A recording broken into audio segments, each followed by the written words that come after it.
Hello friends, स्वागत है English side classes पर। आज हम आपके लिए इंटेरोगेटिव प्रोनाउन को लेकर आए हुए हैं। आइए पढ़ते हैं इंटेरोगेटिव प्रोनाउन के बारे में। इसके पहले मैं बता दूं कि प्रोनाउन के जितने भी काइंड थे, जितने भी टाइप्स थे, सबकी सेपरेट वीडियो मैंने अपलोड कर दी है। आप मेरे चैनल पर जाकर उसे वॉच कर सकते हैं और उसका लाभ उठा सकते हैं। चलिए शुरू करते हैं इंटेरोगेटिव प्रोनाउन के बारे में पढ़ना। देखिए, सबसे पहले ये है कि इंटेरोगेटिव प्रोनाउंस कौन कौन से होते हैं।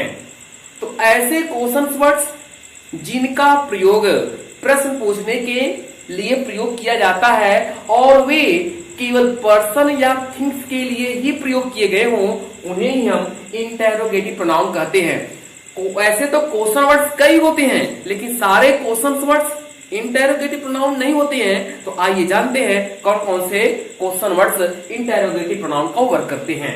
तो देखिए, तो पहला जो क्वेश्चन वर्ड है हु, यह इंटेरोगेटिव प्रोनाउन का वर्क करता है क्योंकि यह पर्सन के लिए यूज किया जाता है।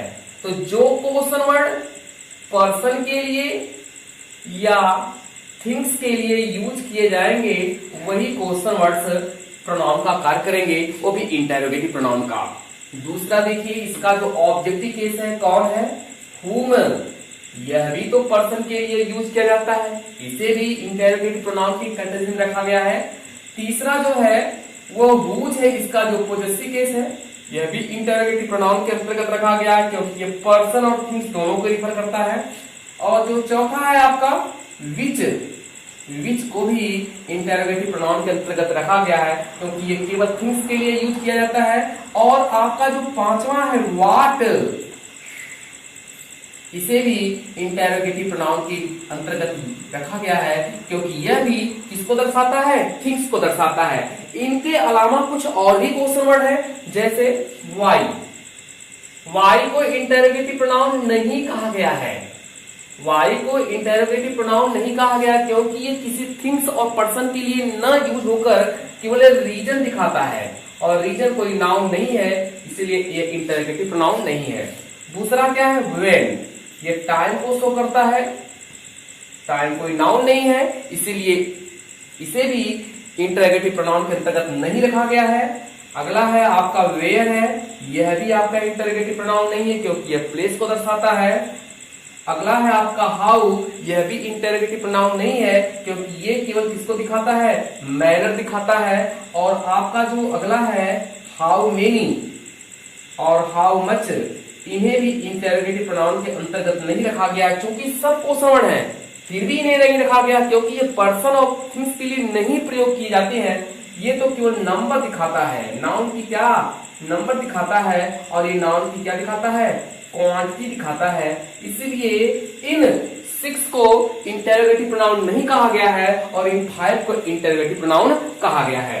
आइए अब जानते हैं कि सेंटेंस का कैसा कॉन्सेप्ट होगा जब ये इंटेरोगेटिव प्रोनाउन का वर्क करेंगे।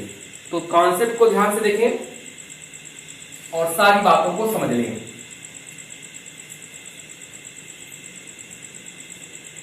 देखिए ध्यान से, जब किसी भी सेंटेंस में सबसे पहले हु का प्रयोग कर दिया गया हो, whom का प्रयोग कर दिया गया हो, whose का प्रयोग कर दिया गया हो, which का प्रयोग कर दिया गया हो या what का प्रयोग कर दिया गया हो सबसे पहले, और इनके तुरंत बाद, सबके तुरंत बाद, इसके भी तुरंत बाद, इसके भी तुरंत बाद, इसके भी तुरंत बाद, इसके भी तुरंत बाद, इसके भी तुरंत बाद किसी भी वर्ब का प्रयोग किया गया हो, किसी भी वर्ब का प्रयोग किया गया हो, चाहे यह वर्ब एचबी के रूप में यूज की गई हो या यह वर्ब किस रूप में यूज किया गया हो, एमडी के रूप में यूज किया गया हो।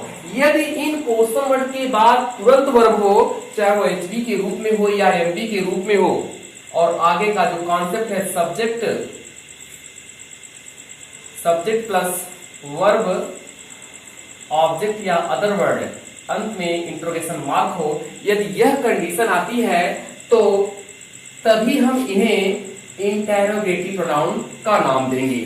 तो क्लियर हो गई होगी पॉइंट कि जब ये किसी भी सेंटेंस में सबसे पहले आए और इनके तुरंत बाद कोई वर्ब आए और अंत में आपको मार्क ऑफ इंट्रोगेशन दिखे, तभी ये किसका कार्य करेंगे, इंटेरोगेटिव प्रोनाउन का। कॉन्सेप्ट समझ में आ गया होगा। आइए देखते हैं एग्जाम्पल इसका। जैसे मैंने हु से एग्जाम्पल लिया, हु इज कमिंग।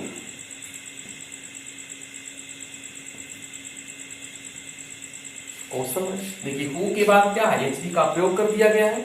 वैसे तो हमें पता है कि जो हु की कंडीशन होती है वह सेंटेंस में किसका कार्य करता है, सब्जेक्ट का कार्य करता है। और हु केवल पर्सन के लिए यूज किया जाता है। इसकी वीडियो मैंने अपलोड कर दिया है इरेटिव प्रोनाउन के रूप में, तो आप वहां से जाकर इसको देख सकते हैं, इसकी पूरी डिटेल आप देख सकते हैं। तो हु सब्जेक्ट के लिए यूज किया जाता है, इसीलिए इसके सेंटेंस में, जिस सेंटेंस में यह यूज किया जाता है उसमें सब्जेक्ट का प्रयोग नहीं किया जाता है। हु इज कमिंग देखिए वर्ब है, इंटरोगेटिव प्रोनाउन है। एक एग्जांपल और आप देखिए, मैंने कहा whom do you like most। यहां भी देखिए डू आपकी एक एचवी है, इसलिए यह whom क्या है, प्रोनाउन, इंट्रोगेटिव प्रोनाउन है और ये पर्सन के लिए यूज किया गया है, यह भी पर्सन के लिए यूज किया गया है। अगला एग्जांपल आप देख लें,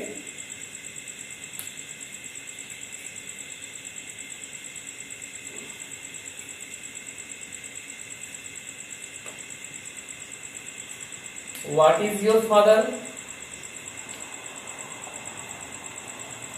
तो व्हाट क्या है, यह थिंग्स को भी दर्शाता है और उसके साथ साथ प्रोफेशन को भी दिखाता है, व्यवसाय को भी दिखाता है। तो प्रोफेशन को दिखा रहा है, इसलिए व्हाट भी क्या हुआ, इंटरोगेटिव प्रोनाउन हुआ, क्योंकि इसके तुरंत बाद वर्ब का प्रयोग किया गया है। एक और एग्जांपल देखिए आप, हमने कहा विच इज योर पेन। देखिए विच के बाद एमपी का प्रयोग किया गया है, वर्ब का प्रयोग किया गया है, लेकिन विच किसके लिए आया हुआ है, थिंग्स के लिए आया हुआ है, इसलिए इसे हम इंटरोगेटिव प्रोनाउन कहेंगे। एग्जांपल और देखिए आप, मैंने कहा हुज इज दिस कार। देखिए हुज का प्रयोग पर्सन के लिए और थिंग्स के लिए दोनों किया जाता है। यहाँ पर थिंग्स के लिए किया गया है और इसके तुरंत बाद वर्ब का प्रयोग किया गया है, इसलिए इसको भी आप इंटरोगेटिव प्रोनाउन कहेंगे। तो हमने एक एक करके एग्जांपल को समझ लिया कि कब ये क्वेश्चन वर्ड इंटरोगेटिव प्रोनाउन का वर्क करते हैं। हमने वाई का एग्जांपल देख ले, why do you not solve this question. अब देखें, इसको इंटरोगेटिव प्रोनाउन नहीं कहा गया है क्योंकि इसके भी बाद एचवी का प्रयोग किया गया है, क्योंकि यह कोई थिंग्स को नहीं दिखा रहा है, यह कोई पर्सन को नहीं दिखा रहा है। और जब थिंग्स और पर्सन को नहीं दिखाएगा तो वह क्वेश्चन और प्रोनाउन का वर्क नहीं करेगा।